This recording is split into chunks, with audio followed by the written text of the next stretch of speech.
Ser parte de los que vamos por el camino innovador.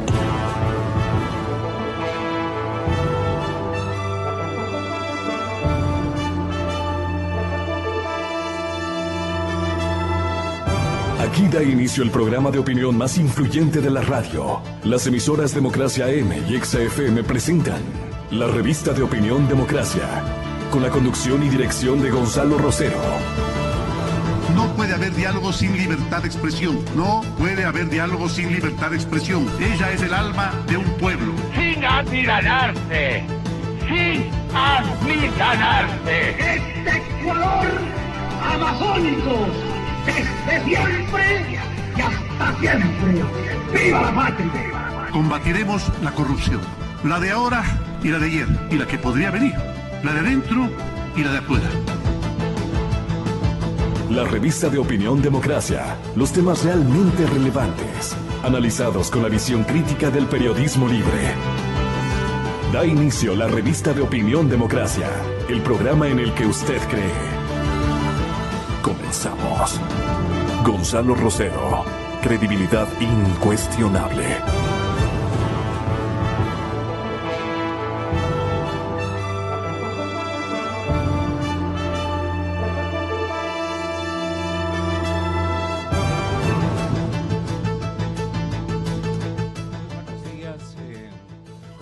Ustedes, distinguidos compañeros, muy buenos días. Bueno, afirma Cristian Zurita, el colega periodista, que construyó un frente de duro combate a la anterior administración, en compañía de Fernando Villavicencio y a momentos en solitario, pero es un periodista de investigación bastante instruido, bastante, diríamos, muy competitivo con las personas, los grupos sociales y dirigencia política y económica que se han mostrado durante 10 años, aprovechando lo que dice Vistazo, han creído que son irrompibles. Y entonces abusaron. Y Cristian es uno de los periodistas más valientes de esta jornada. Él manifiesta que el presidente Correa huyó con las justas, y la palabra la pone de esa manera, o el pensamiento lo pone de esa manera. Es la parte segunda de... Sí. De los secretos de Toachi Pilatón, segunda parte. Exactamente. Esto está producido por Focus. Adelante, buenos días. Es canciller Zuquilanda. Bueno, muchas gracias, doctor Wilfrido Lucero, en su condición de expresidente del Parlamento. Y entiendo yo, uno de los más experimentados políticos ecuatorianos, que ha pasado en su actividad de todo un poco, de todo bastante. Le saludo, doctor Lucero, muchas gracias por estar aquí. Saludo al distinguido periodista Jan Cano, editor fundamental de la revista Criterios de la Cámara de Comercio de Quito. Hombre libre e instruido, gran investigador. Estamos en un momento en donde las ideas tienen que recopilarse, las acciones tienen que evaluarse, y más que todo la memoria tiene que emplearse a fondo en recordar lo que cada uno de nosotros ha hecho grupalmente, socialmente o individualmente. Nosotros no estamos en la nómina, son los invitados los que tendrán que opinar sobre esta coyuntura tan difícil, especialmente para el nuevo mandatario, para el nuevo presidente. Ayer nos sentimos como él dijo, respirando un nuevo aire, un aire de libertad. Ojalá esas palabras la tengamos en este momento. ¿Verdad, presidente? Estamos respirando ciertamente un aire de libertad.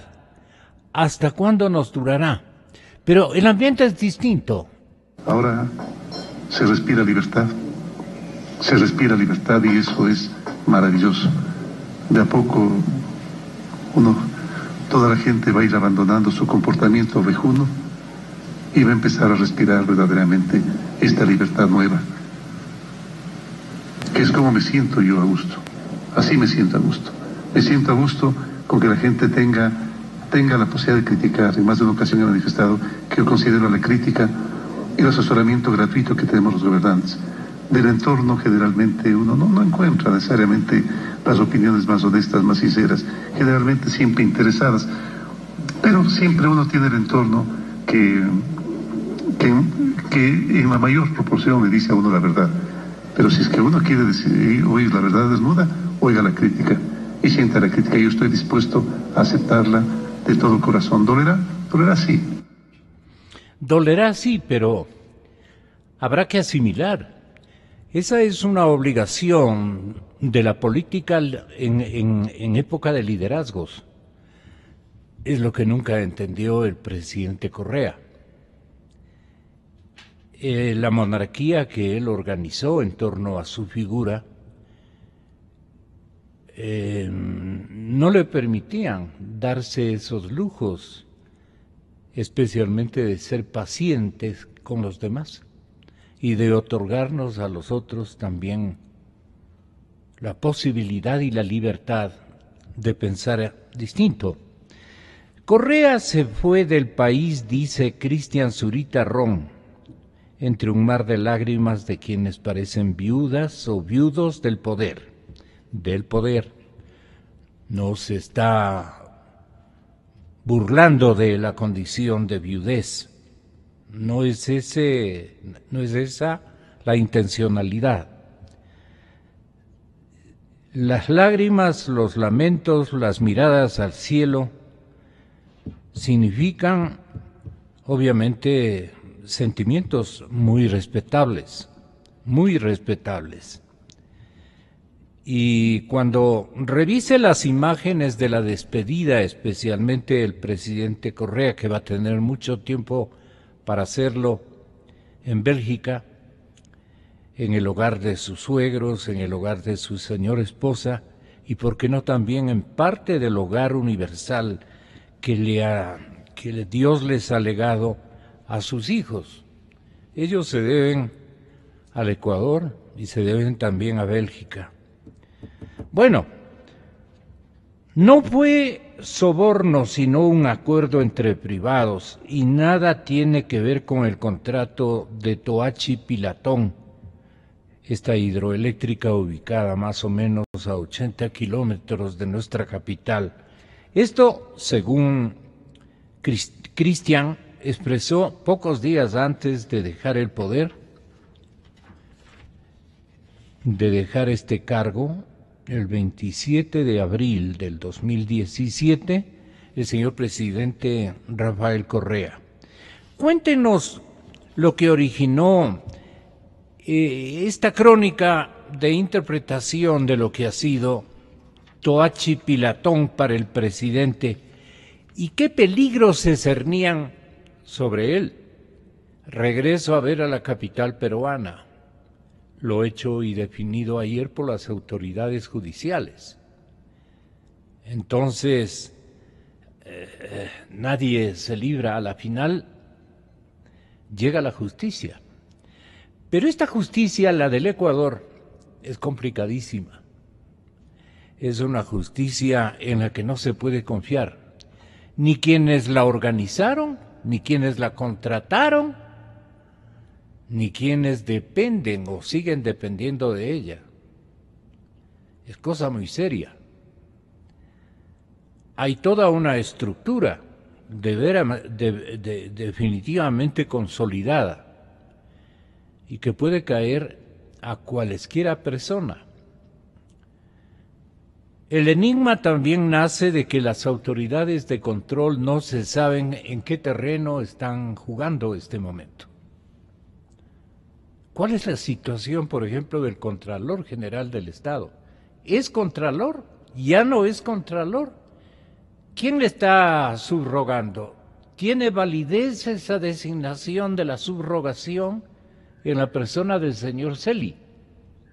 Pablo. Él trabajó junto, pero,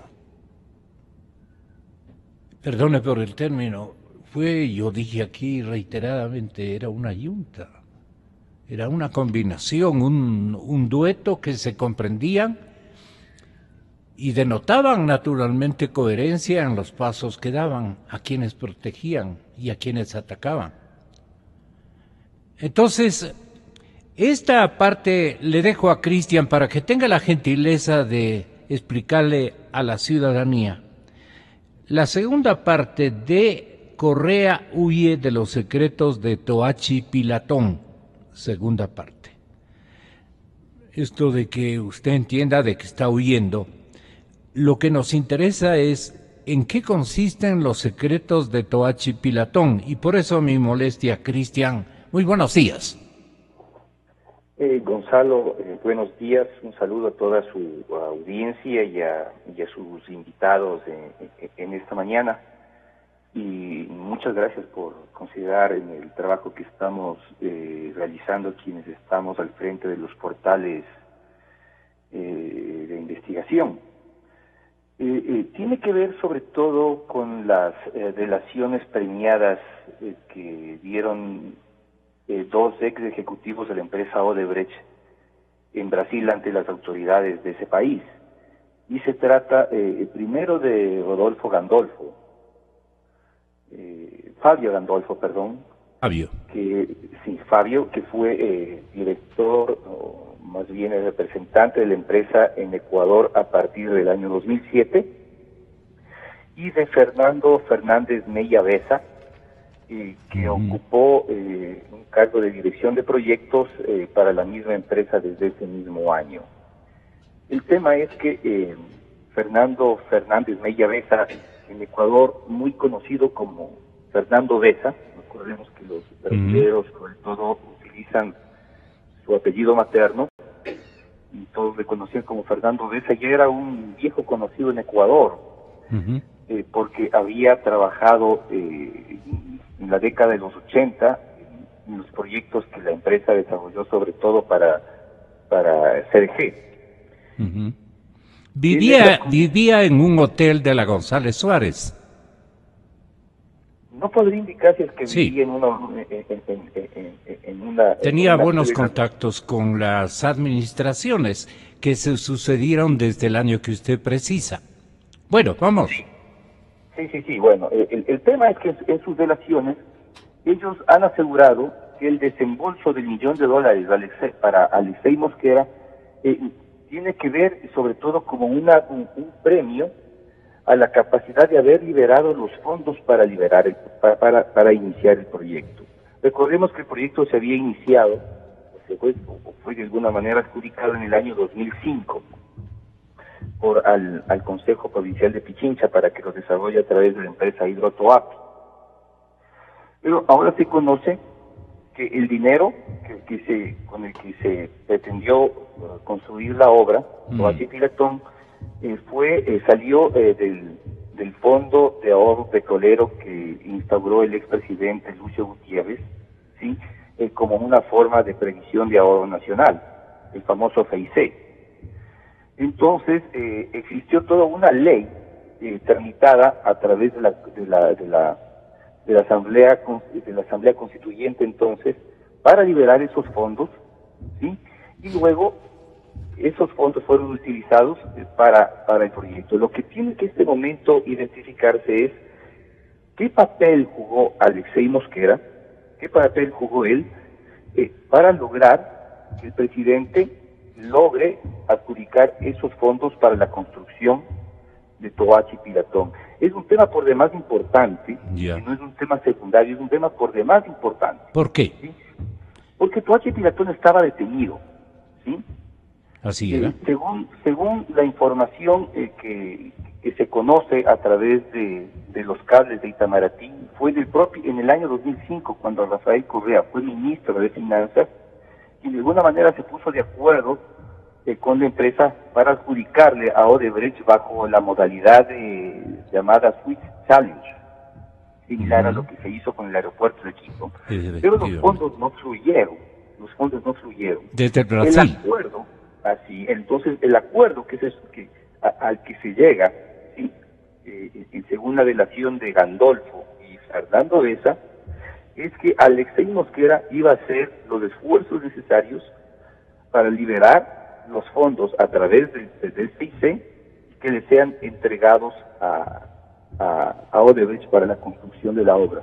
Y efectivamente eso se cumplió, ¿sí? Porque en agosto de 2007 se financia el proyecto.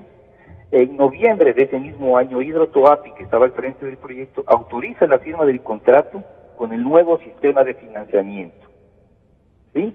Y para diciembre del 2007 ya se firma el contrato. Aproximadamente para marzo, ya estamos en el 2008, ya Odebrecht recibe los $112 millones de adelanto para la realización de la obra, ¿sí? Que en realidad solo pudo empezar casi a finales de ese año 2008, pero ya fue luego expulsada. Entonces, en realidad es como una paradoja, ¿no? Es una paradoja para Rafael Correa, que de alguna manera toda su relación con la empresa queda en evidencia a través de una obra que ni siquiera está terminada y que ni siquiera la hizo Odebrecht, ¿no? Eso creo que ha sido un verdadero rosario de lamentos, porque la obra va ya por los $600 millones y no está terminada, ¿sí? Pero lo importante es evidenciar, ¿sí? Existe una motivación de los ex ejecutivos de Odebrecht, delatores, que cuentan las razones por las cuales se le pagó, ¿sí? Se le pagó. O sea, fue de alguna manera como providencial para la empresa haber encontrado a Alexei Mosquera, ¿sí? Y el hecho de que él pueda ejercer sus buenos oficios ante la presidencia de la República para que ese dinero sea adjudicado a favor de la empresa por unos fondos petroleros que todos conocemos fueron de alguna manera, se creó una ley a través de la Asamblea Nacional Constituyente. Ahora, las razones me da la impresión de que están aquí, como usted bien hace en resaltarlo. Nuevas informaciones hasta ahora desconocidas desmienten las versiones del expresidente Correa y del propio Alexei, que nos escucha en cárcel, y pone en evidencia que ese $1 millón en efecto fue un soborno, o sea, un pago puntual, pactado por dos acciones concretas: aprobar el financiamiento de la obra por nada menos que 470.600.000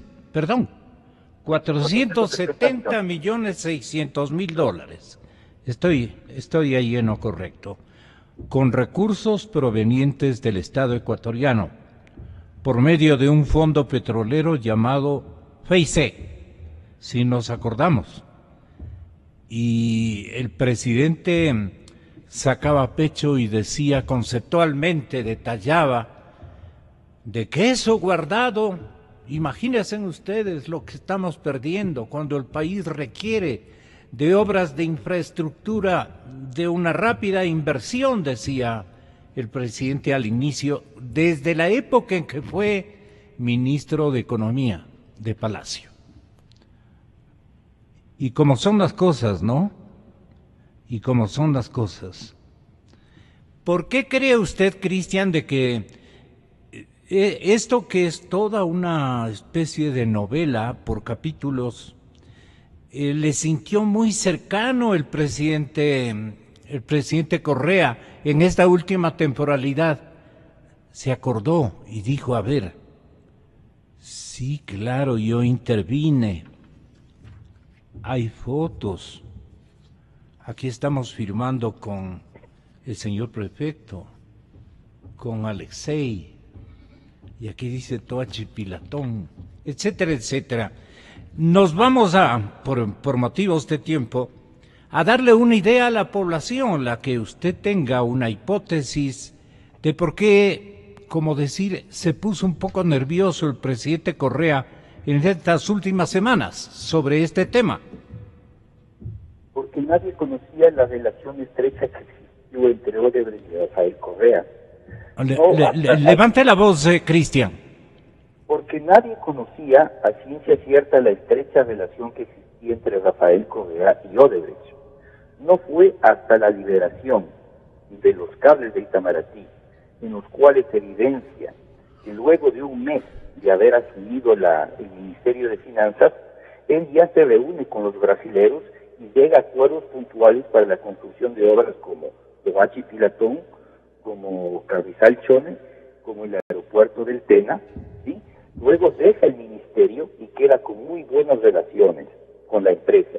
De hecho, en las grabaciones que fueron publicadas a través de una cuenta de Twitter llamada Odebrecht Leaks, se dejan en evidencia grabaciones de Fabricio Correa en las cuales aseguraba que él tenía muy buenas relaciones con la empresa y que financiaron su campaña en el 2007. Fabricio Correa ha dicho que esos audios fueron manipulados, pero no ha negado su veracidad. Entonces, hasta 2008 cuando llega, hasta 2007 cuando empiezan las obras y termina San Francisco, Rafael Correa pues tenía las mejores impresiones sobre Odebrecht e incluso sobre el tema San Francisco, que todos sabemos qué pasó. Él dijo, es una empresa cara, pero que construye y lo hace bien y lo hace a tiempo. Y por eso le premió, por haber terminado la obra, con $13 millones a su favor. Luego está el escándalo de San Francisco y se entera de que la empresa había sobornado a funcionarios en el año 2000, entre el año 2006 y el año 2007. Y él mismo fue el primero en reaccionar y decir que la empresa era corruptora y que había sobornado a varias personas. Eso de alguna manera quedó en evidencia en el libro que escribimos junto con Fernando Villavicencio, el discreto encanto de la Revolución Ciudadana. ¿Sí? Y pues ahí se evidencia que hubo personas que supuestamente fueron sobornadas por Odebrecht. Entonces quiere decir que hasta que no se conoció del soborno que recibió Alexei Mosquera y se evidenció a través de las nuevas delaciones, y no sabemos cuántas más puede haber, pues la estrecha relación que existía con Alexei Mosquera, con Odebrecht, perdón. Yo tengo la impresión, Gonzalo, tengo la impresión que las palabras de defensa de Rafael Correa a Alexei Mosquera de alguna manera evidencian la forma en que Rafael quisiera defenderse del caso. Separarse, hacer una separata total. Sí, porque de alguna manera, en las mismas condiciones en que se encuentra Alexei Mosquera en este momento, Rafael Correa podría encontrar ese futuro. Alexei Mosquera, de alguna manera, podía haberle vinculado al expresidente y ese era su mayor temor. ¿Estoy no cierto? Es que es fácil, porque ¿quién pudo haber intervenido directamente a favor de que se desembolsen los recursos del FEICE si no es Alexei Mosquera directamente con el presidente de la República? ¿Sí? Entonces yo tengo la impresión de que Odebrecht y su gente aprovecharon un momento en el cual se sabía el interés de Rafael Correa, ¿sí?, para liberar esos fondos petroleros y utilizarlos en obras, porque ese era el objetivo, ¿sí? ¿Qué le costó a Alexei Mosquera decirle, oye, Rafael, está detenido Toachi Pilatón, desembolsa el dinero que de alguna manera ya se tramitó como una ley a través de la Asamblea Constituyente y entréganos el dinero? Y Rafael tiene que haber dicho, bueno, porque ese dinero se desembolsó. Y la única persona que tenía posibilidad de hacerlo era Rafael Correa. Estoy de acuerdo, pero los brasileños Gandolfo y Fernández tenían toda la certeza de que con el concurso del expresidente y del ministro en ese entonces, el que está detenido, pues la viabilidad del proyecto se daba 100% o algo por el estilo. Ellos tenían que soltaron $1 millón. Eran otras épocas. Se hablaba de $1 millón, vaya pensando la audiencia, como una cantidad más o menos convencional para esas épocas. Luego vinieron los miles de millones, todo en miles de millones de dólares. No de moneda nacional, de dólares. Y esto tiene que hacer un reparo histórico el pueblo ecuatoriano. Un compendio de esto como para decir hasta qué punto el temor del expresidente Correa hizo que apure el viaje a Europa. No tengo de otra manera cómo ubicarlo. No estoy ofendiendo a nadie, pero quiso con su no presencia en el país evitar, por ejemplo, lo que podría resultar como se ha producido en la capital peruana de esta manera. Parece que el caballero no lo tiene listo, no obstante que hace 10 minutos les había solicitado que tenga la gentileza de darme esa grabación. Ok, vamos con los otros invitados, pero era muy importante que nosotros topemos esto. Cristian, ¿alguna otra cosa en la que el estamento investigador, todos los asociados en honestidad y en búsqueda de justicia en este país actúen primero con nobleza, actúen con gratitud si es que quieren, los que realmente se han beneficiado marginalmente o en otros ámbitos y que también probaron el plato fuerte? Hay mucha gente, hay un universo de colaboradores de la década ganada, de la década perdida. En materia de deshonestidad hay toda una historia para un libro de 5 tomos con todos los actores. Entonces yo le pregunto al periodista, muchas gracias Cristian, al periodista Jean Cano que está con nosotros, le pregunto, ¿qué conocía usted y su importante magazine de esta circunstancia que se puso de relieve en la atención y en la vigilancia que denotaba el señor presidente Correa hacía de Toachi Pilatón? Jean, bienvenido, buenos días. Buenos días, muchas gracias. El problema en varios casos que están relacionados con Odebrecht es que no están siguiendo la ruta de la plata. Hay que ver si es que el señor Alexei Mosquera, hay que ver si otros implicados... Luis Fernando Torres le regresa a ver porque le parece una cosa sumamente importante. Lo que no están haciendo en el Parlamento es precisamente a ver la ruta del dinero, ¿no? ¿Por qué es tan importante esto? Porque si el señor, por ejemplo, en este caso, Alexei Mosquera, recibió dinero luego de algún tiempo de permanecer en el gobierno, que lo tuvo ahí congelado y lo trajo a través de sus empresas, y hay otras empresas que recibieron. Entonces, de esas empresas tiene que ver a dónde fue la plata. Y eso tiene que hacerlo la Fiscalía o, obviamente, los políticos a través de la fiscalización política. Pero eso es lo que no estamos viendo todavía, ¿no? Es decir, si fueron los tesoreros, si el tío del vicepresidente fue el tesorero en ese caso, ¿no? Es decir, recibió los millones, pero evidentemente no fue todo para él, porque las condiciones en las que se vio cómo vivía él, al menos cuando lo detuvieron, pues no va con los 13 millones en el bolsillo. Entonces, posiblemente ese dinero haya sido repartido. Y eso es lo que tiene que ver la Fiscalía ahora, es decir, seguir la ruta de la plata, en este y otros casos que va a ser muy, muy importante. Yo quiero su opinión, doctor Wilfrido Lucero, un poco acordándose de su época en que tuvo que gerenciar el Parlamento, pongámosle así, porque es una parte administrativa la que estamos analizando, pero administrativa del país, de los intereses sociales generales. Doctor Lucero, ¿cómo ha encaminado el gobierno la investigación, el gobierno que pasó?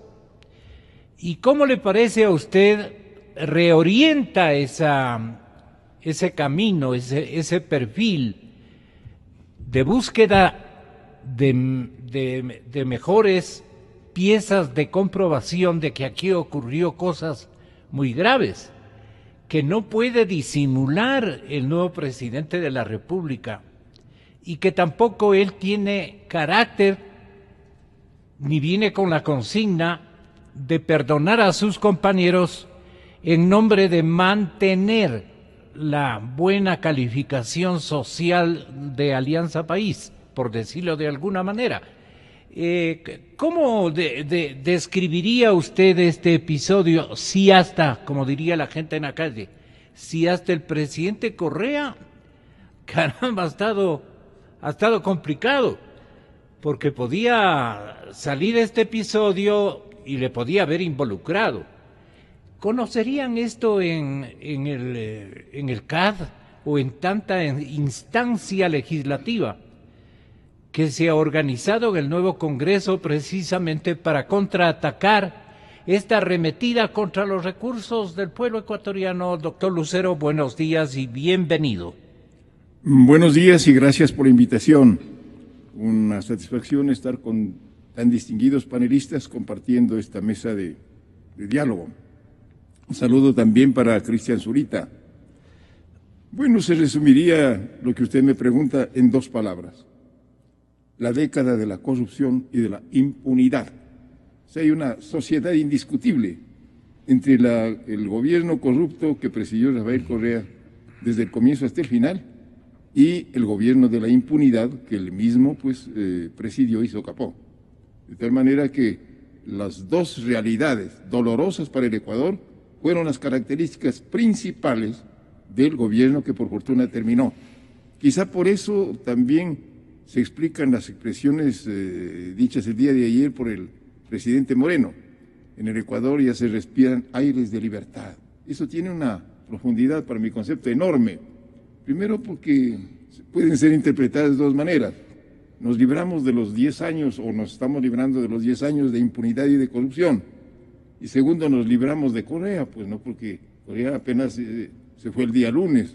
Entonces se respiran aires de libertad con el solo hecho de que haya salido del país hacia Bélgica el expresidente, el campeón de la corrupción y de la impunidad, porque no se diga que él no es responsable de la impunidad. Él mismo lo confesó en un lapsus, diría yo, el que acostumbraba a utilizar para más bien encubrir los actos de corrupción. Dijo: nosotros, refiriéndose a él y el vicepresidente de la República, somos políticamente responsables de la corrupción que se ha producido en el país. A mí me llamó la atención que cómo así reconocía de antemano las responsabilidades que realmente tiene en el campo político un presidente de la República, un vicepresidente o un ministro de Estado. Y en esto, claro, en esto de la corrupción y la impunidad, tienen que haber mucho que ver también los organismos de control que estaban bajo el control, aunque parezca redundante, de una sola persona que era el presidente saliente. Él controlaba todo. Se le advirtió 1000 veces en esta misma mesa de que a mayor concentración del poder era posible que exista mayor corrupción. Pero como él es él y no oye a nadie, ni siquiera los de su propio partido, pues la corrupción siguió campante y de igual manera la impunidad. De manera que esa combinación es la que ha ahogado al país.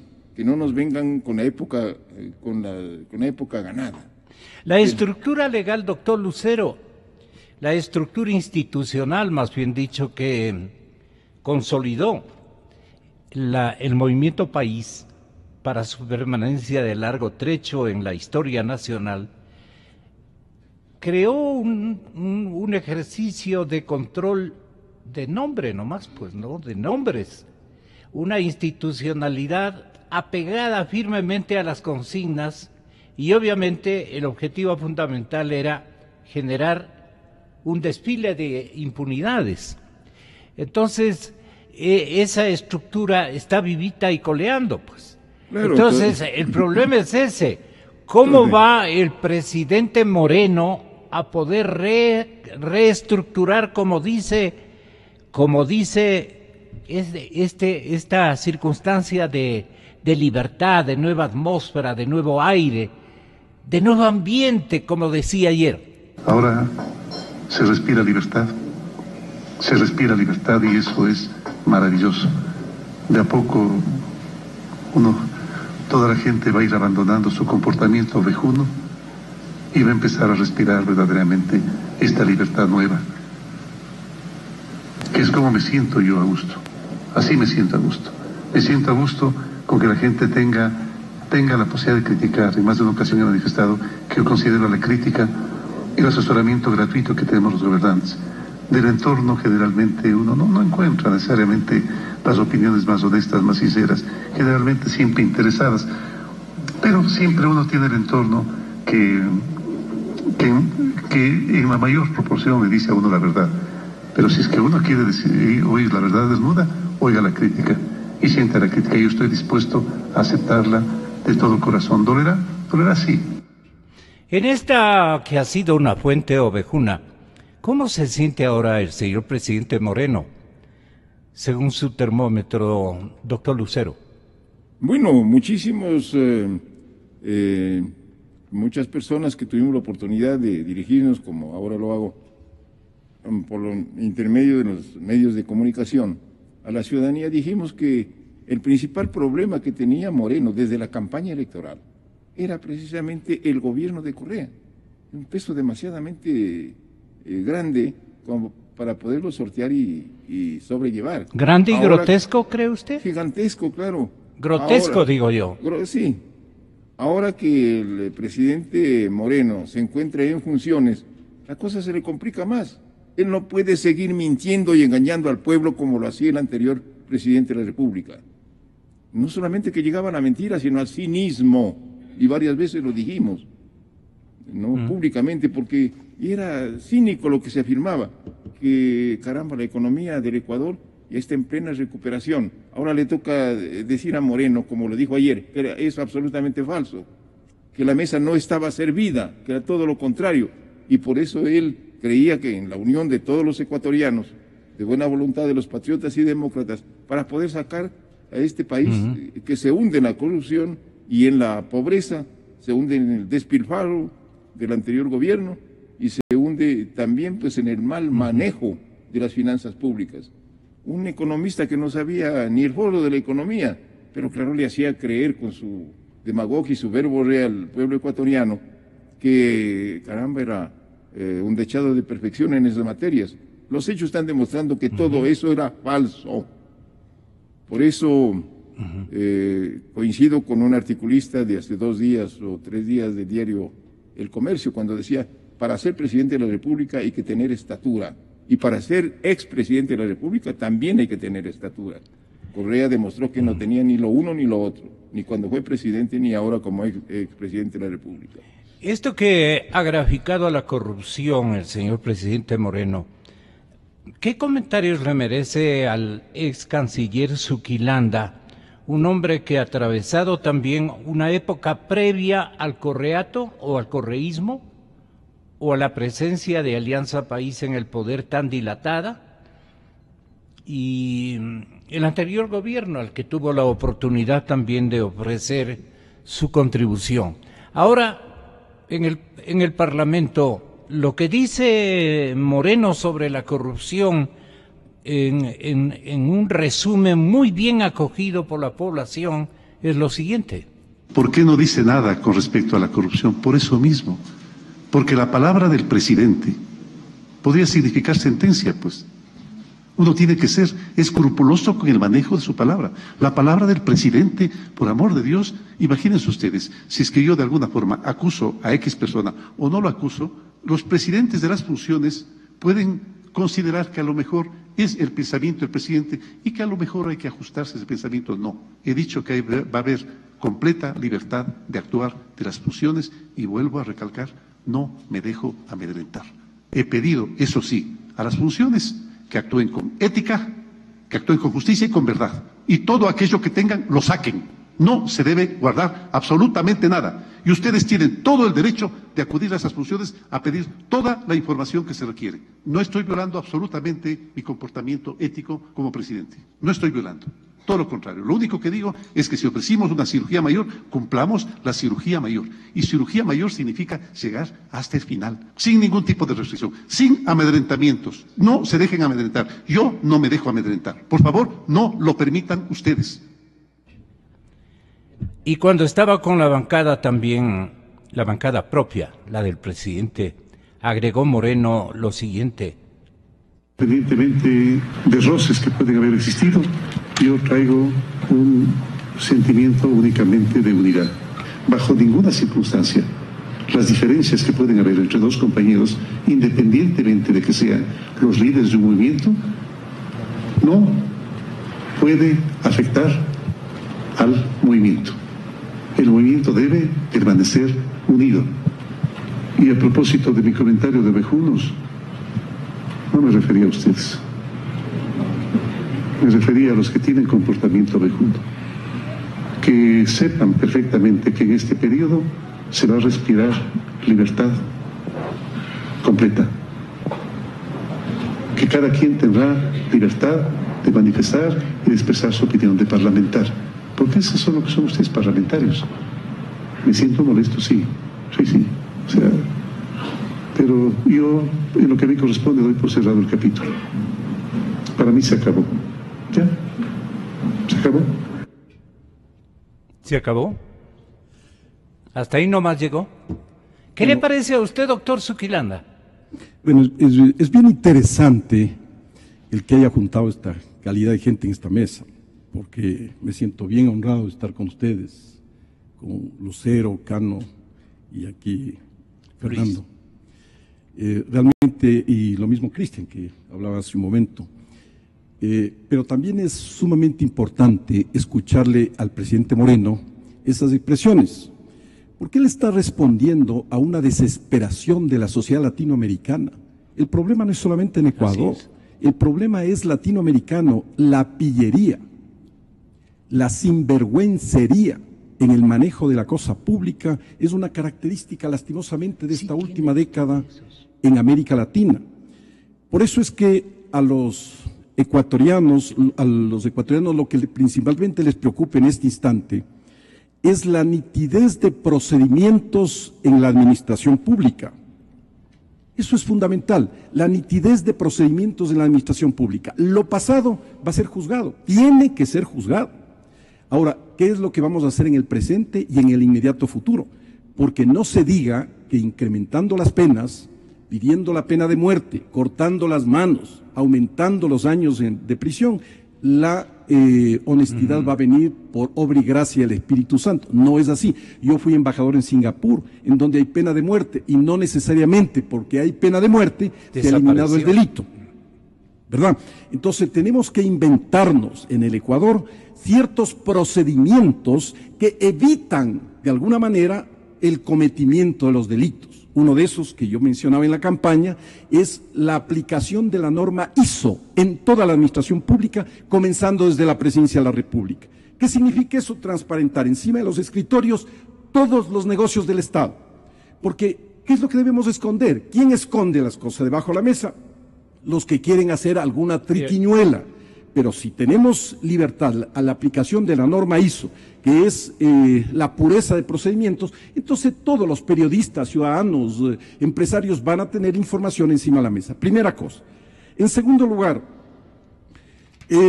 los ecuatorianos en este momento están desesperados, además de la administración pública, en el tema de asegurar trabajo para 4 millones de ecuatorianos.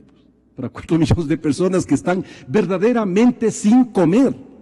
Esos padres de familia tienen que asegurárseles su trabajo, y para eso se necesita crédito, se necesita un tratamiento especial a la economía, incentivar la inversión extranjera y así sucesivamente.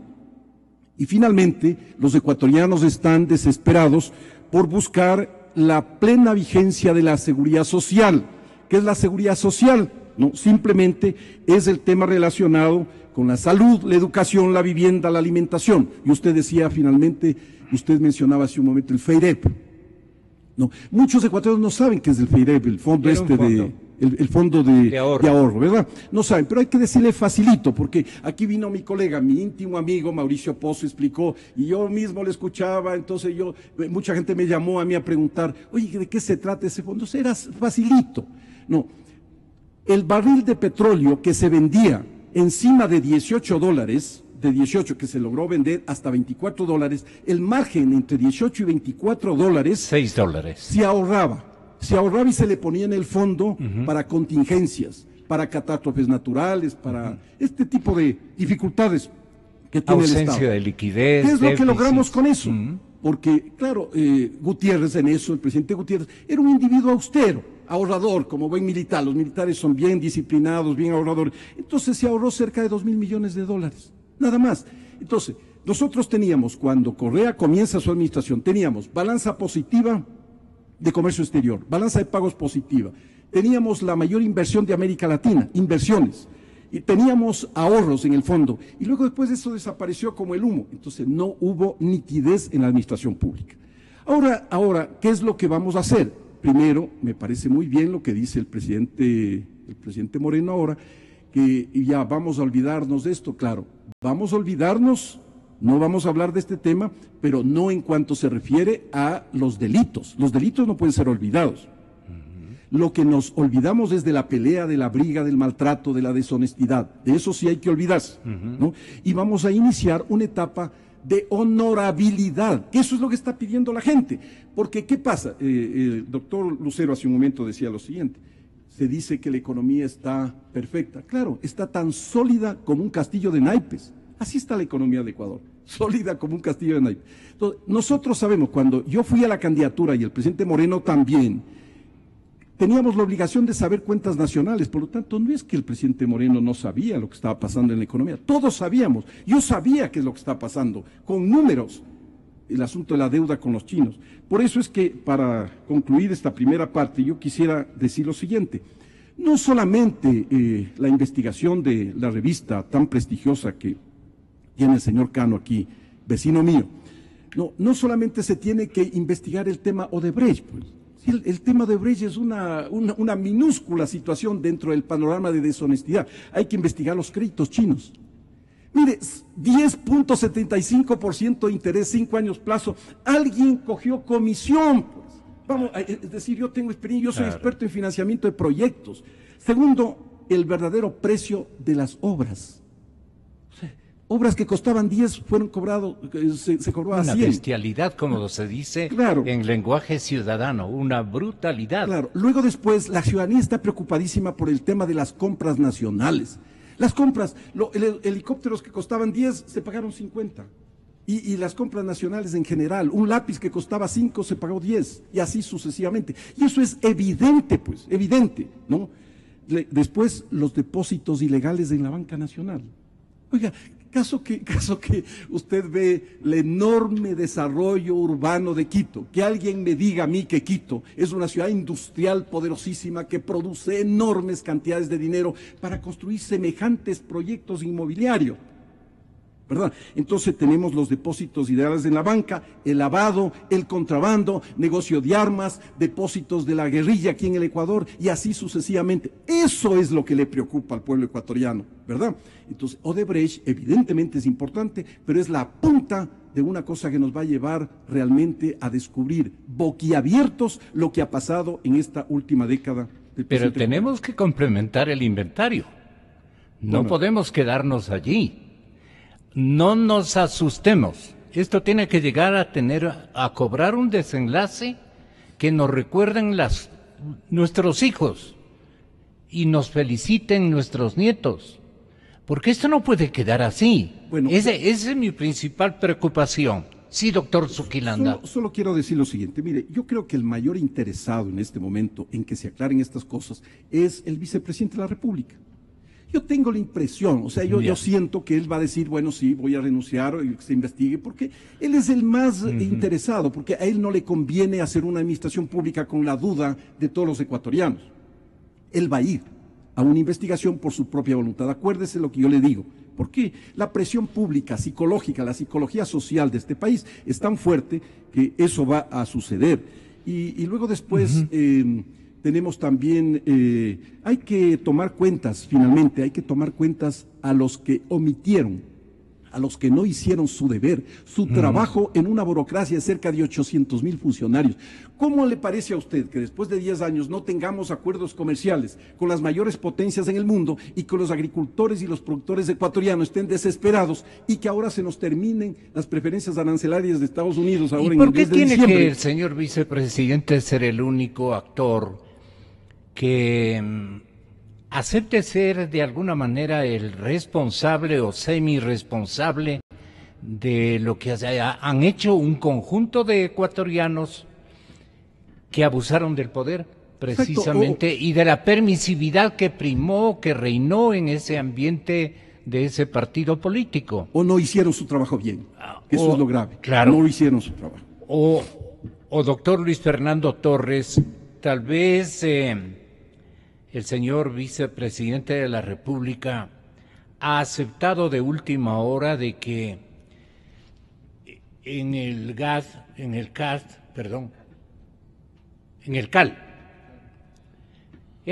donde usted tiene una representación cameral muy importante, aunque sea en minoría, pero conceptualmente usted es un hombre de valor, de criterio y también de valores éticos.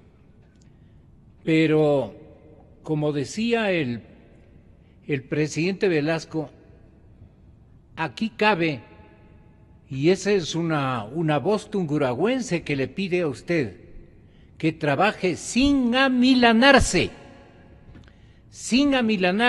no haciéndose a la mayoría, no le estoy acusando que eso ha ocurrido, sin dejar hacer y dejar pasar, y bueno, pues no va a haber el juicio político porque el señor vicepresidente no quiere, no se trata de eso.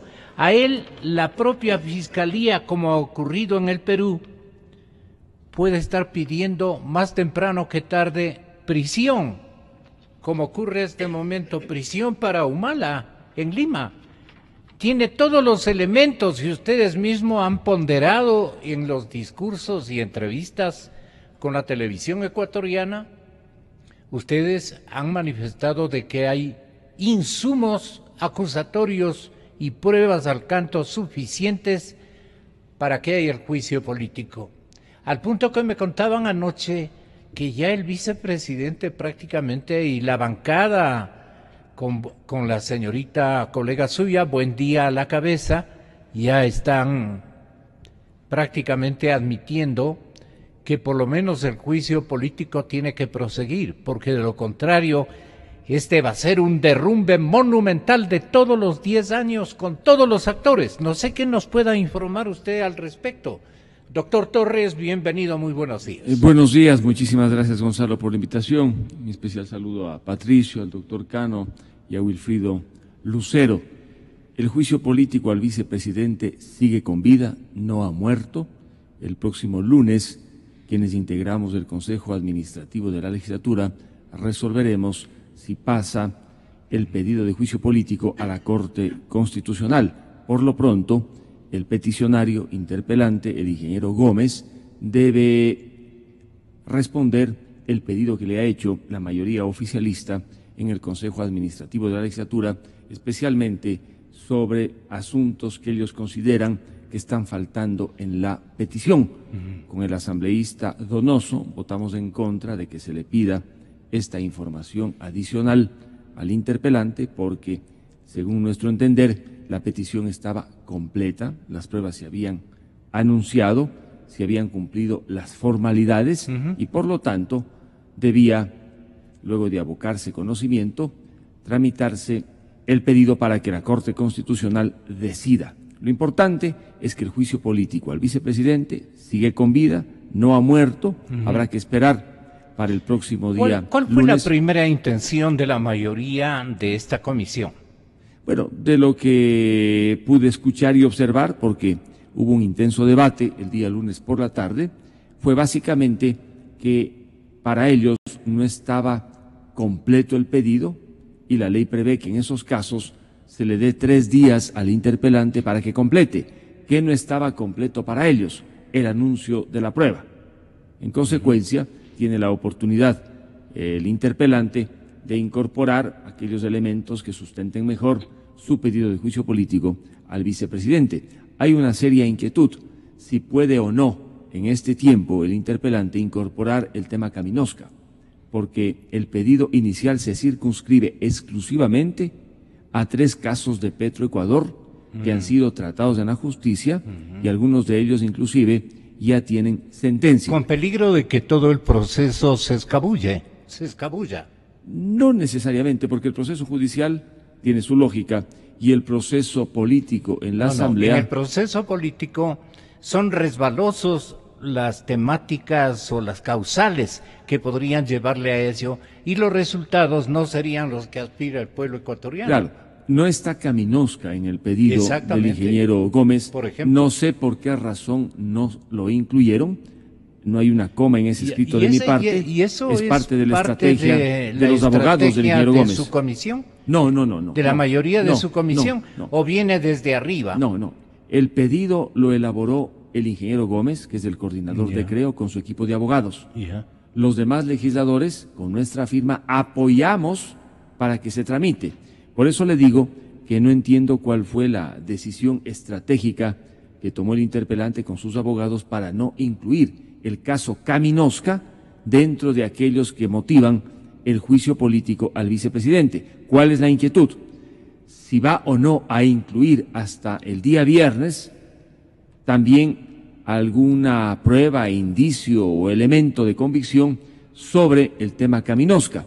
Y allí viene una discusión, puede o no puede hacerlo cuando no constó en la petición original. Por lo tanto, además... ¿Qué dice usted, que es el jurista? Mire, yo tengo dudas porque si se presentó una petición inicial con un anuncio de pruebas sobre los delitos supuestamente por los que se persigue al vicepresidente... Esa era la oportunidad. Claro, resulta un tanto difícil a nivel procesal que se incorpore una prueba distinta de aquella que consta en el pedido. Esto no se podría hacer, por ejemplo, en una demanda que se presente en el ámbito civil, porque si se presenta inicialmente con un argumento, a menos que se reforme esta. De tal manera que este es un asunto delicado. He conversado con el interpelante precisamente ayer y él está igualmente revisando la posibilidad de incorporar o no nuevos elementos. Por lo demás, el hecho de que el presidente Correa ya no se encuentre en el Ecuador significa que él seguirá presente en la política ecuatoriana, pero ya no estará omnipresente.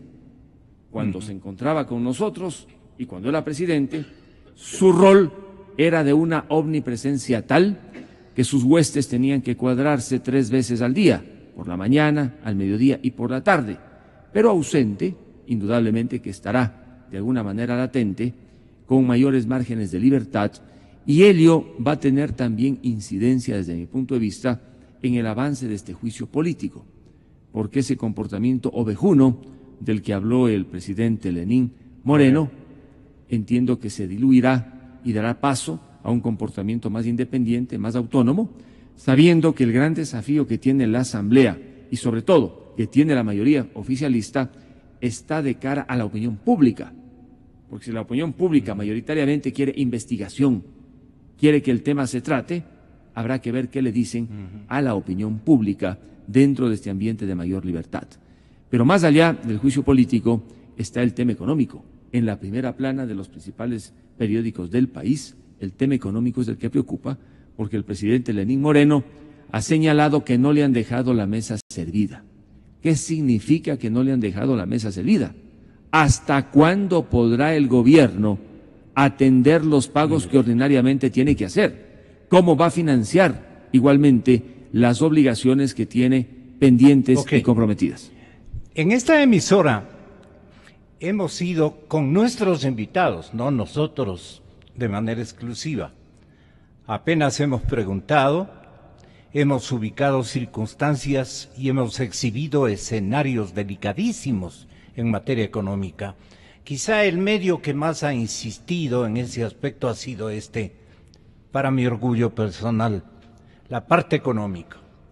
Llegó el día. Ahora todo el mundo está comedidito en el tema económico. Y no quiere el pueblo ecuatoriano solamente que nos vuelvan a dar la vuelta a la página, introduciéndonos o insertándonos en el tema económico. Y esto que quede simple y llanamente en una convocatoria a un juicio político que no tiene acusaciones realmente para merecer castigo, para merecer sanción, para que ocurra como en Lima, este mismo instante cuando la Fiscalía anuncia y pide prisión para el expresidente Humala y su señora esposa. El escándalo de Odebrecht no para de crecer en Perú. Ahora otro expresidente se ve en problemas con la justicia por presuntamente haber recibido millonarias sumas de dinero de la controversial empresa.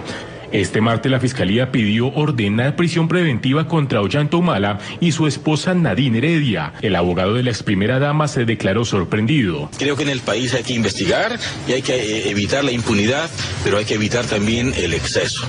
Y esta medida me parece absolutamente un exceso porque no tiene ningún fundamento. La medida se solicita en medio de la investigación que cursa en contra de la pareja por sus nexos con la firma brasileña. La pesquisa señala a Humala y Heredia de haber recibido cerca de $3 millones para la campaña electoral del 2011.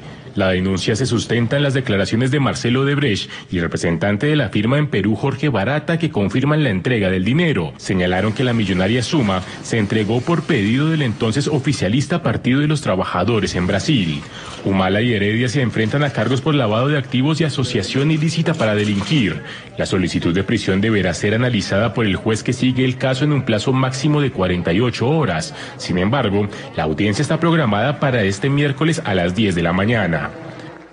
Yo espero por ello que el juez Caruancho medite y emita una resolución como corresponda, porque en verdad en este requerimiento fiscal no existe un fundamento que pueda justificarlo.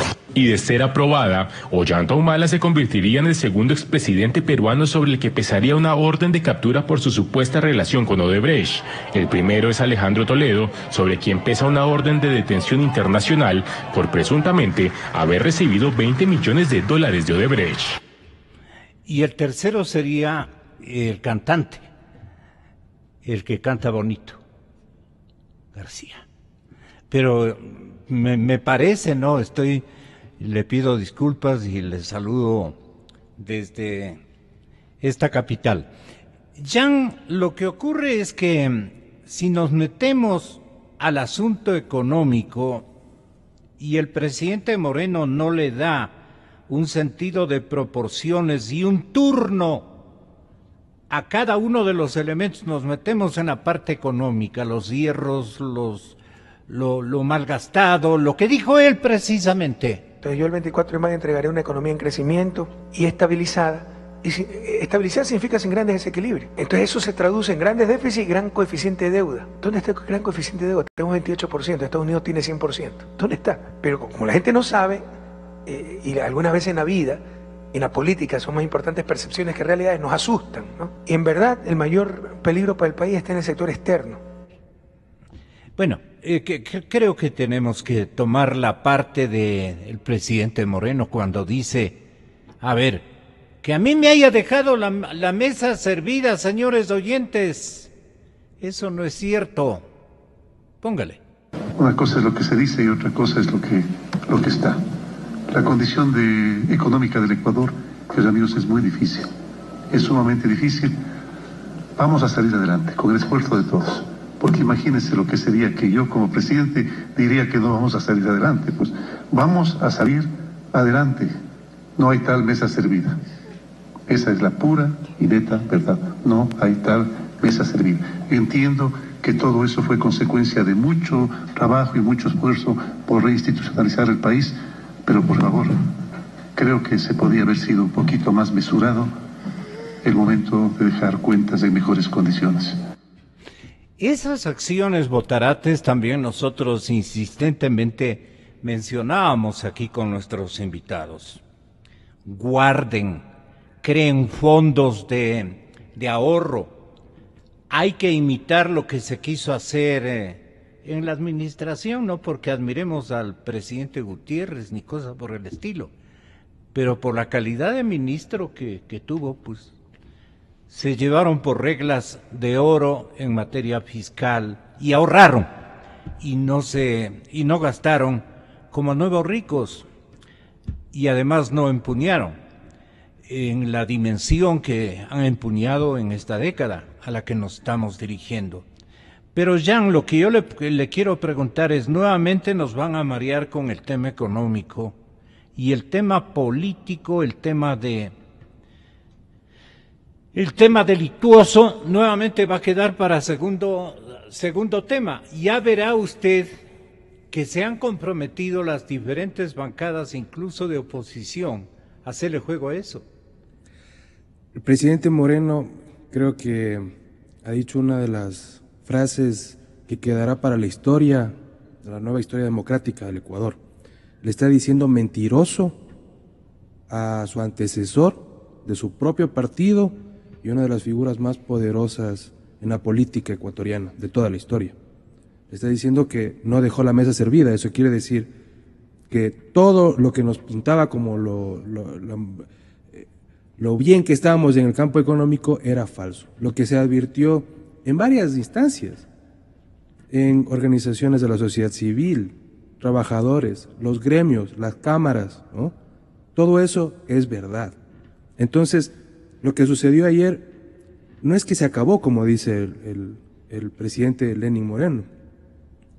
Todo lo contrario, acaba de empezar. El crack acaba de empezar. Porque lo que se viene, ¿no? El hecho de que el señor Glass esté en las dos despedidas de Rafael Correa, el hecho de que el señor Glass no haya logrado que el presidente Moreno mencione siquiera alguna vez el plan de gobierno de las 12 revoluciones de Alianza País, el hecho de que adentro estén absolutamente partidos y queriendo defender de que existieron libertades desde el 2007, lo cual es absolutamente falso, ¿no?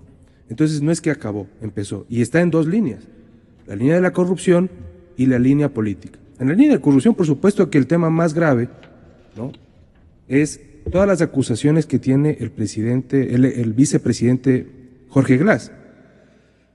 Hay la oportunidad del juicio político, creo, de lo que se ha analizado esta demanda, que la tengo incluso acá, pues es un intento fallido, lamentable, del bloque de Creo, porque la Constitución es muy clara al decir que cuando se le tiene que buscar el juicio político a la autoridad, al vicepresidente o presidente, tiene que existir pruebas de delitos.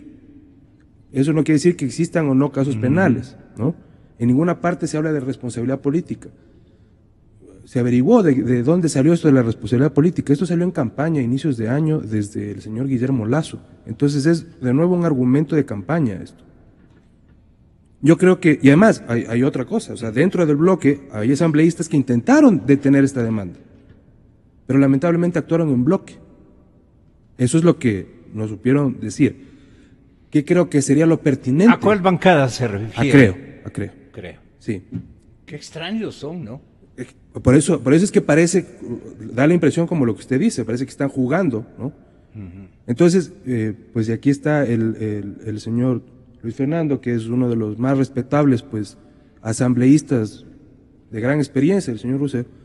Lo mejor, hay que dignificar la política. Así estamos viendo los ciudadanos también y las personas que estamos viendo todos los días qué es lo que pasa. Hay que dignificar. Es decir, si el mismo presidente Lenín trata, ¿no?, de distanciarse de un mentiroso como lo trata el día de ayer, ¿no?, de que dijo una cosa frente a todos los medios, frente a su bancada, frente al país, y no es así, ¿no?, pues también del otro lado hay que darle un poco de dignidad a la política. lo mejor, creo yo, bueno, ahí le dejo la idea, es que se retire esta demanda. Retiren la demanda contra el vicepresidente y con la nueva oportunidad de que hay la confesión de Rivera, ¿no? Que alguien se acerque a él también, a sus abogados, del tío del señor Glass. Está el caso Kaminovska, ¿no? Que eso se aumente. Es decir, que se encuentre la prueba del delito, porque fundamentalmente, es decir, si todas estas personas que están firmando aquí se unen, sus asesores y todo, o sea, imagínese la cantidad de ojos sobre los casos, ¿no? Yo creo que sí van a poder pero hacer. El señor fiscal nos ofrece o nos hace imaginar una película rosa, dice. Bueno, hay mucho de lo que se dice sobre el señor Vaca, ¿no es cierto? Pero el señor es un aliado del correísmo y eso pues tiene un fin predecible. Que ya trabaja con Moreno, dicen otras vocerías. No, es predecible lo que va a pasar en la Fiscalía, es predecible lo que va a pasar también en la Contraloría. Usted hablaba, bueno, ¿y ahora qué están haciendo? Bueno, hay algunos auditores que están llegando a los ministerios, adentro de algunos servidores públicos están temiendo de la cacería de brujas de la nueva Contraloría, ¿no? Y eso lo publicamos en Criterios de este mes, ¿no? O sea, están muy nerviosos porque están pasando denuncias internas, ¿no? Los nuevos ministros, y están llegando los auditores de la Contraloría a revisar todos los contratos. Entonces, especialmente de comunicación, especialmente en el área de comunicación relacionada con los artistas de la propaganda, los que ya no están, y uno de los más resentidos. Entonces, precisamente por esta disputa entre los líderes del país. Pero ya no podemos jugar. En promoción y en artistas creo que se gastaron dinerales. Precisamente. Entonces ya no podemos caer en el juego del populismo. Es decir, hay el populismo grotesco, como por ejemplo consultorías, señor asambleísta, en consultorías, tome en cuenta bien esto. ¿Por qué no le pide a Contraloría, nos da ese gusto, de que le dé un resumen de las consultorías que ellos han logrado rescatar como testimonios contractuales que deben existir en sus archivos? No, ahora, el tema es que todo eso puede desaparecer. Allí, ¿qué le correspondería hacer al Parlamento después de que termine Jean? Sí, solamente lo último. Claro que sí. Sí, ya el país no puede estar manejado con una línea populista, sea de los populistas intelectuales como Correa, que causan decepción, ¿no? Porque hay un montón de decepcionados incluso dentro de su propio partido, o grotescos como Maduro, ¿no? Que son unos burdos grotescos y que demuestran el otro lado del ser humano también, ¿no? O sea, la maldad y la ambición. Entonces, pues sí vale la pena, al menos en esto, pues una discusión con algunas personas, que se retira la demanda, se incluyan más, ¿no? Casos muy puntuales y que empiece a librarse precisamente una guerra, una batalla, no una cirugía, una guerra durísima contra los corruptos, porque hay una oportunidad. Lo que está pasando con el presidente Lenín Moreno puede resultar una buena oportunidad como para que el país salga adelante. La caída o que el presidente Moreno pues pierda en la política también es la pérdida del país. Así es. Doctor Lucero, finalmente, ¿qué consigna nos proponemos practicar entre todos, no? Mire, yo quiero referirme al caso Kaminovska, al revés de lo que seguramente se está pensando en algunos sectores. Pienso que ese asunto debe ser introducido en la interpelación, en el juicio político que se le sigue al vicepresidente de la República, precisamente porque el caso no está cerrado ni en el Consejo Administrativo de la Legislatura. Con su permiso, doctor Lucero, su directora de partido, la presidenta ejecutiva de Izquierda Democrática, la asambleísta Andrade de Morales, le fue a decir al presidente Moreno una cosa que me pareció ciertamente de justicia y pragmática. Declárele en vacaciones al señor vicepresidente para que se defienda afuera, no en la posición que este momento se encuentra. Remátenos su punto de vista con esa petición, si está de acuerdo o no está de acuerdo. Mire, le estaba diciendo que precisamente el CAL ha dejado la puerta abierta para que se aclare o se amplíe la demanda que, según la mayoría del CAL, está incompleta. Es decir, no hay en este momento pues inconveniente alguno para que pueda el interpelante, creo que es el legislador Gómez, introducir el caso Caminosca. Más aún cuando últimamente la Comisión Cívica de Control de la Corrupción pues ha manifestado en un documento escrito que él tendría en ese caso, me refiero al vicepresidente Glass, responsabilidad más directa quizá que en los otros casos que ya se han denunciado. Segundo, no debemos olvidarnos de que se trata de un juicio político, no se trata de un juicio penal, y que el juicio político puede determinar que haya también responsabilidad penal adicionalmente. Entonces no hay que confundir las dos cosas. Ciertamente que la Constitución, ese mamotreto que hicieron en Montecristi, más bien confunde. Yo combatí esa nueva Constitución desde el primer día, porque es un monumento a la improvisación, es un monumento a la concentración del poder, que es lo que estamos viendo pues ahora, ¿no? Y nos engañaron, pues, ¿no? Porque la mayoría de la gente que fue a Montecristi no sabía cómo hay que hacer una Constitución, porque en este país se cree que hacer una ley, hacer una Constitución, es un asunto pues de es una partitura que vino desde el Brasil con apoyo cubano y se estrenó en América Latina. En segundo lugar, yo creo que está sobre todo el bloque de legisladores de Alianza País en una gravísima encrucijada, y los de Alianza País.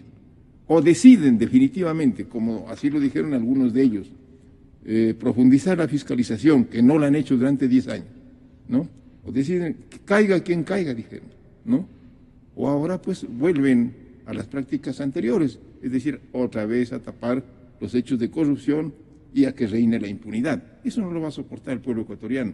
Como decía Patricio, prácticamente pues el vicepresidente Glass está censurado ante la opinión pública.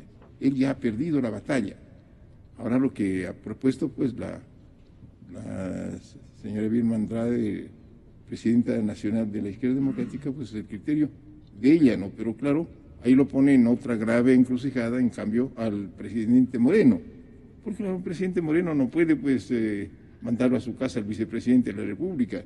Él ha dicho que hay que respetar la ley, hay que respetar la Constitución, y precisamente eso es lo que menos se ha hecho en la época del correato, del correísmo, ¿no? Entonces, lo que sí cabría es hacer una exhortación, como también sugería Patricio, una exhortación al vicepresidente de la República, a Jorge Glass, que en aras pues de la conveniencia del país y de la propia dignidad y decencia política de él, dé un paso al costado voluntariamente y diga: señores, aquí está pues el campo abierto para que ustedes investiguen mi desempeño como vicepresidente de la República y mi vida. Yo doy un paso a un costado, pido licencia para que haya la suficiente libertad y para que ese sería el paso adecuado, ¿no? Entonces, y quiero referirme simplemente al asunto económico en honor del tiempo. Los economistas que han seguido el proceso del endeudamiento del gobierno correísta, con los cuales me he reunido varias veces, me han aseverado que la deuda del gobierno, de lo que ellos han podido descubrir hasta ahora, porque nadie sabe a ciencia exacta cuál es el monto de la deuda, porque esconden los documentos. Especialmente de China. Entonces, se me ha dicho ellos, se me ha aseverado que está por encima de los 60.000 millones de dólares. Sí. Bueno, ¿qué han hecho con tanta plata? 60.000 millones de dólares más la bonanza petrolera. Pues alguien se ha robado casi la mitad de ese dinero. Esa es la tragedia del Ecuador y tenemos que decirle con mucho énfasis quienes nos sentimos perjudicados como país por ese despilfarro. La pregunta del gobierno final correísta. Para Luis Fernando Torres, respetable voz cameral, y para el exministro, que igualmente merece todo mi respeto por sus actuaciones, indistintamente de algún tiempo que le he hecho un seguimiento, su coherencia y su talento, su buena fe. me estoy refiriendo a Zuquilanda, doctor Torres. Esto está en manos de la justicia, está en manos del Congreso, está en manos de la propia Alianza País. Cuando vemos una especie de esquela que se ha dignado enviar la paisana Gabriela Rivadeneira, mi paisana, somos otavaleños, en donde les dice a la militancia: respiramos libertades de este proyecto político que recuperó la patria en el 2007 junto a nuestro pueblo. Tengamos claro que perderemos todo lo ganado si nos entregamos a los intereses de las oligarquías que sumieron a este país en la miseria. Construyamos movimiento, exijamos coherencia con el proyecto político vencedor en las urnas y que le han devuelto la dignidad a millones de ecuatorianos. Esta más o menos va a ser la partitura de comportamiento, o por lo menos lo que se va a insertar en la conciencia de la militancia del partido que gobernó este país. Muchísimas gracias. Le he pedido a Patricio que me ceda el uso de la palabra porque yo tengo que retirarme a las 8:30, tengo una reunión en la Asamblea. Quiero comenzar agradeciéndole al doctor Cano por sus expresiones hacia mi persona. Igualmente yo reconozco en él a un periodista de investigación, y lo que ha mencionado me parece también sumamente útil para entender la lógica del juicio político.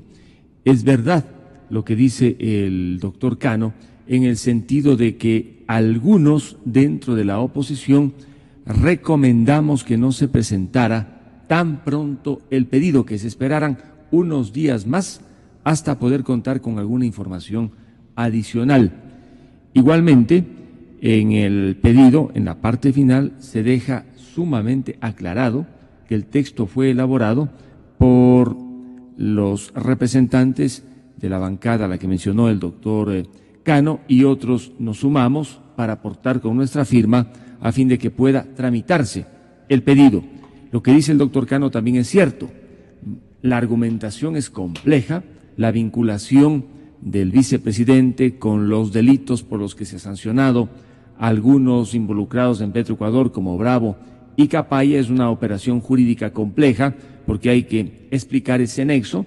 Yo he tratado de explicarlo a través del concepto de la coautoría funcional, pero el vicepresidente tiene en su defensa el decir que él, en esos casos, no ha metido las manos en el lodo porque no hay prueba alguna de que lo haya hecho. ¿Y usted qué cree? Mire, el deber que tenía de control y supervisión le obligaba efectivamente a tener un control especial sobre lo que se hacía en el área petrolera después del decreto ejecutivo en virtud del cual se le declararon o se le encargaron funciones complejas por parte del expresidente. Ahora bien, ese juicio vamos a ver si puede avanzar después del día lunes. Yo todavía tengo un poco de optimismo porque está de por medio la opinión pública a la que se refería Patricio, una opinión pública ávida de que se tramite este tema y de que responda el vicepresidente, pero todo puede en definitiva ocurrir. Se puede encontrar en el CAL por parte de la mayoría el pretexto para decir que efectivamente no está completa, que falta el argumento, que faltan las pruebas,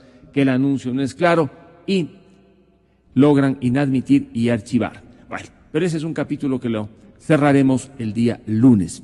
Por lo demás… Pero ¿cuáles son sus planes estratégicos, si nos podría comentar? Hacer lo que hice el día lunes con el asambleísta Donoso para evitar que fuera inadmitido ese mismo día.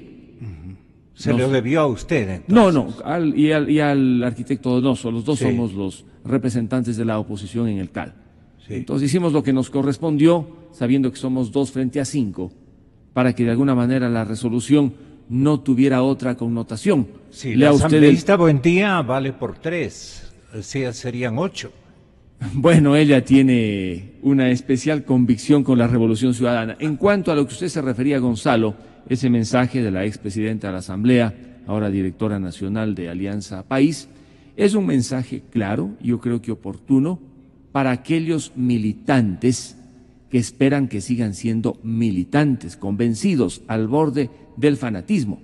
Eso es lo que se tiene que hacer cuando alguien quiere conservar a las huestes debidamente alineadas después de que ha partido el líder. Entonces a mí no me llama la atención, más bien veo natural, lógico y oportuno que haya hecho lo que ha hecho, porque ese mensaje no está dirigido a nosotros, está dirigido a los militantes para decirles, señores, aquí seguimos y respirando la libertad. ¿Es texto de Correa tal vez? No, yo creo que es suficientemente capaz la expresidenta de la Asamblea y es para presidente dirigir del para partido. Dirigir. Porque mire usted, ¿en qué problemas se encuentran aquellos que, digamos, están gobernando todos los espacios? En que se fue el gran referente. Es que el expresidente Correa, si algún mérito tuvo, fue haber estado dirigiendo todo. Entonces ahora sí les hace falta. Muchas veces era hasta gobernador de provincia, porque iba a la provincia y dirigía los temas.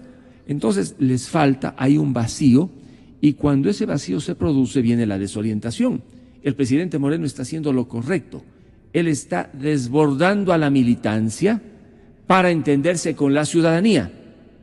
Y eso, de alguna manera, le debilita con la militancia. Bien leído lo Pero suyo. por supuesto, es que el presidente Moreno, si quiere trascender, si quiere sostenerse, tiene que desbordar al ejército de la lista 35. Y esto tiene ya un efecto. Su popularidad ha pasado del 52% a cerca del 70%. La gente le valora bien. Hay desencanto entre los suyos porque dicen no se comporta como se comportaba el ex, dándonos todo y pensando solo en nosotros y peleando por nosotros. Son formas de ver también la política en esta coyuntura. Pero hay otras personas como la presidenta, la expresidenta de la Asamblea, la licenciada Rivadeneira, que por su función tiene que mirar en cambio al ejército y tienen que estar cuidando uno a uno. Y allí se van a producir los choques, porque unos verán solamente el partido y otros, como el presidente Lenín Moreno, que hace bien las cosas, está mirando mucho más allá. Muchas Así gracias. Estemos atentos pues a este desenlace. Desde Muchas luego. gracias. Estaré ojo pendiente de lo que usted haga. Esta vez sí lo requerimos con energía, con coraje y coherencia. Patricio Zuquilanda termina, pero miren ustedes. Una precisión antes de irme, porque mire, Gonzalo, veo que usted pone mucho énfasis en el coraje. Mire, yo soy uno de los pocos en este país que lleva combatiendo a este gobierno en las aulas universitarias, en los foros académicos, en la Asamblea desde el 2007. Porque muchos que ahora son opositores fueron correístas del 2007, mamaron del poder.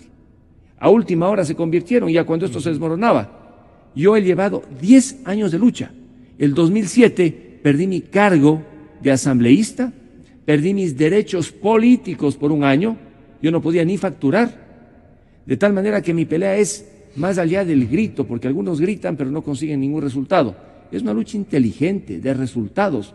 Yo soy un hombre que trabaja por la eficacia. Coraje no me falta, porque yo sí tengo el coraje que tenemos los ambateños para enfrentarme a cualquiera, y me conocen.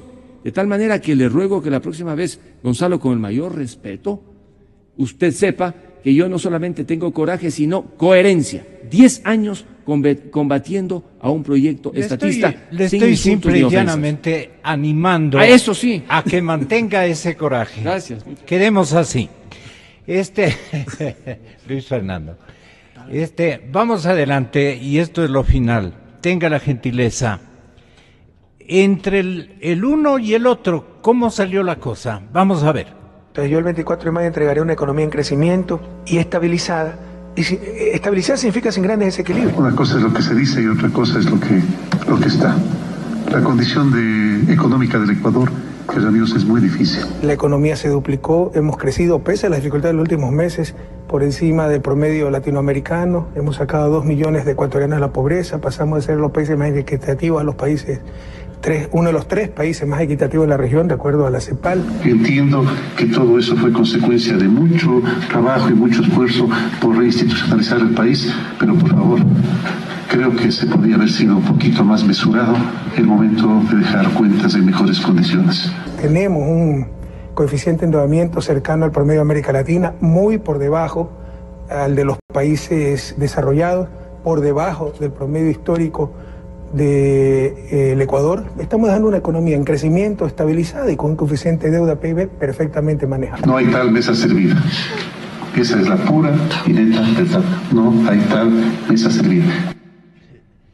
Tenemos que buscar la parte en que el señor presidente dijo, le dejo la mesa servida, para que el actual presidente le replique y le diga, no hay tal mesa servida. Elemental, ¿no, compañeros? Patricio Zuquilanda tiene la palabra final. Gracias, Gonzalo. ¿Cómo ve usted la suerte que corra este juicio político y esta circunstancia de investigar con mayor hasta destreza, diría yo, a esta administración? Porque de lo contrario la impunidad nuevamente se fijará en las páginas que ha escrito esta parte de la historia nacional. Gonzalo, si no se hace eso, lo que usted acaba de decir, si no se investiga con nitidez, simplemente vamos a proseguir en la pérdida de confianza de la ciudadanía con sus gobiernos. El principal problema que tienen los ecuatorianos es que no confían en su gobierno, así como tampoco la comunidad internacional confiaba en el gobierno del presidente Correa. Esa es la consecuencia por la cual las inversiones y el crecimiento del comercio y todo estaba desbarajustado y desorganizado, ¿verdad? Entonces, el principal objetivo respecto de esto es restituir la confianza. En segundo lugar, hay que observar una cosa que es muy importante, el mal uso de ciertos conceptos, el caso de la soberanía y la famosa dignidad que usted menciona en esa nota de la señora Rivadeneira, cuando ella dice, logramos restituir la dignidad de los ecuatorianos. Perdón, yo nunca perdí la dignidad de ecuatoriano, y yo creo que todos los ecuatorianos hemos mantenido dignidad plena.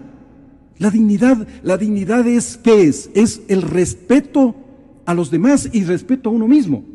Los ecuatorianos nunca perdimos la dignidad, por lo tanto no le debemos al gobierno anterior la restitución de nuestra dignidad. En ese sentido, a mí me parece que la mejor respuesta que ha dado respecto de esta materia el presidente actual Moreno es una cosa importante. Por ejemplo, la estructuración del Consejo Consultivo comienza bien, para hablar del tema económico que usted mencionaba con el doctor Lucero.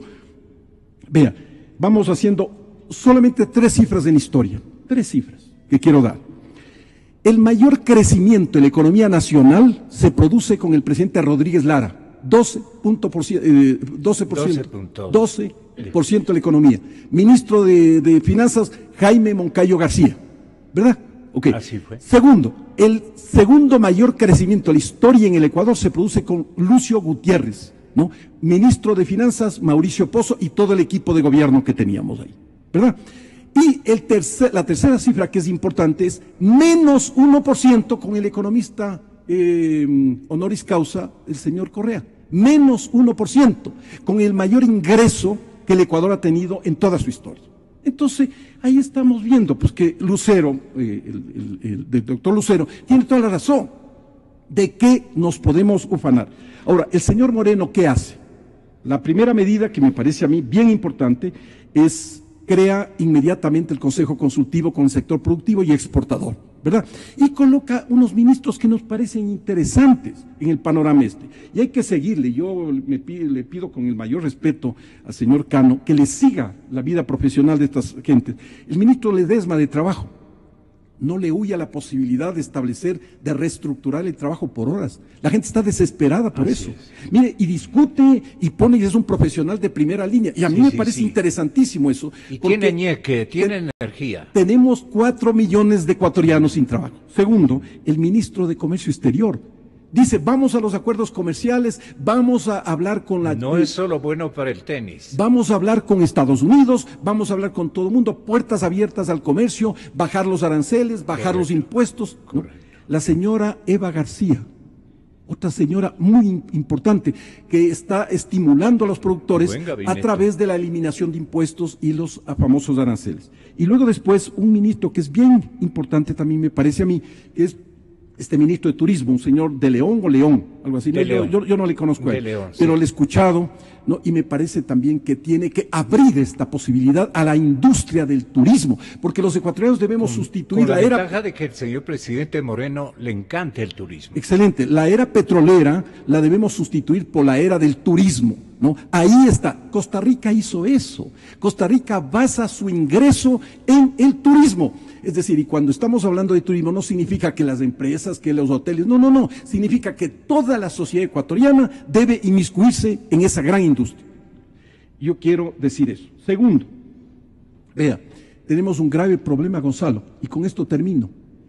Hay que analizar en esta mesa, en su emisora tan popular y tan criteriosa, hay que analizar el tema del crédito. Le dejo un reto aquí, el crédito. Mire, los ecuatorianos estamos desesperados porque los emprendedores no pueden seguir adelante porque la banca nacional nos está cobrando entre el 21 a 27% de intereses.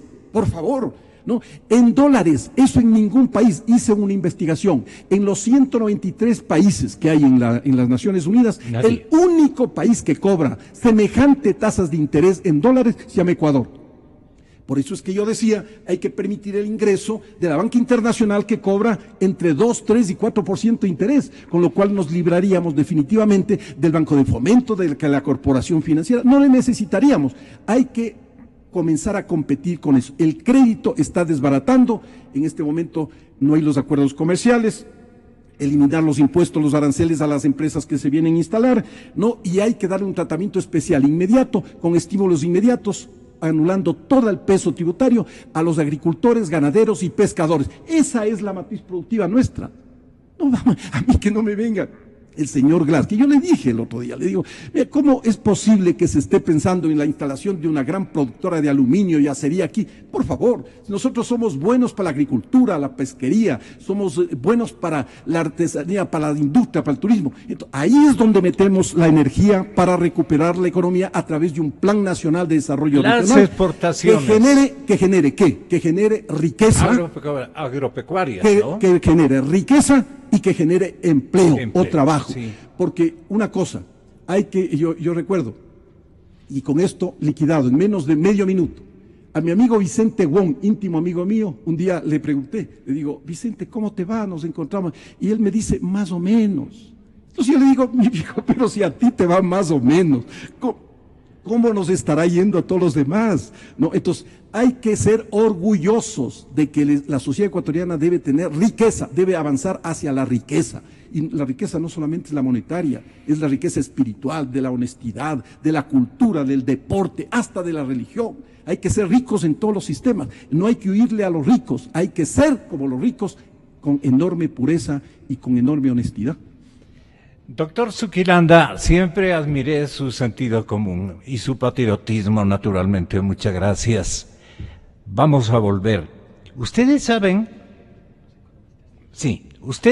ciertamente si es que la mesa quedó servida y si ustedes han logrado entender cómo se lava el dinero. Mucho escuchamos, es lavado, es lavado, es lavado.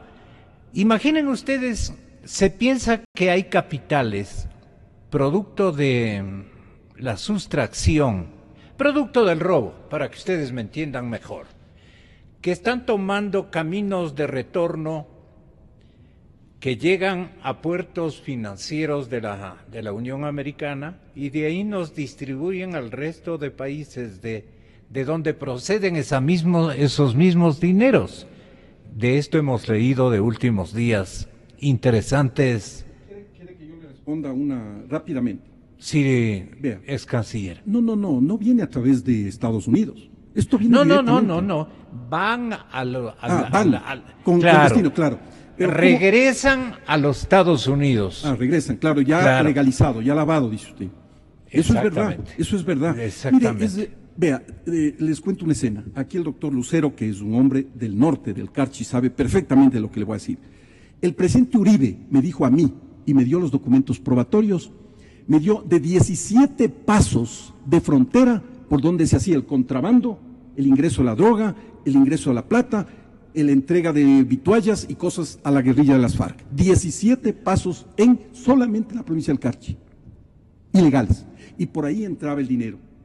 Hay que hacer una auditoría internacional, no las auditorías que se hacen a sí mismos, pues aquí, no, auditoría internacional para saber la procedencia y la legalidad del dinero, porque aquí se está acostumbrando a que las grandes mafias delincuenciales le entregan a las compañías, le entregan a personas $10,000, devuelven los 5,000 y se lavan los otros 5,000 y el beneficiario se queda.